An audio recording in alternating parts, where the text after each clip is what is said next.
Salam, bu videoda sizə qeydiyyat proqramının necə işlədiyini qısa şəkildə göstərəcəm.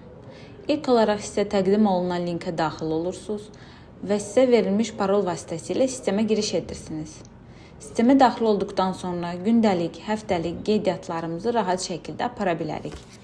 Burada müəllim, həkim və digər əməkdaşların qəbul və görüşlərini qeyd etmək mümkündür. Yeni qeyd yaratmaq üçün email ünvanını, qəbul tarixini və saatını, ad, soyadı, mobil nömrəni, qiyməti və qeyd statusunu daxil edirik. Daha sonra qeydiyyat et düyməsinə basırıq və qeyd sistemində yadda saxlanılır. Yaradılmış qeydləri ad, soyad və ya mobil nömrə ilə asanlıqla axtarıb tapa bilərik. Həmçinin qəbul vaxtından 30 dəqiqə əvvəl qeyd etdiyimiz email ünvanına avtomatik bildiriş göndərilir. Beləliklə, bütün qeydiyyatlarımızı bir sistem üzərində rahat və operativ şəkildə idarə edə bilərik.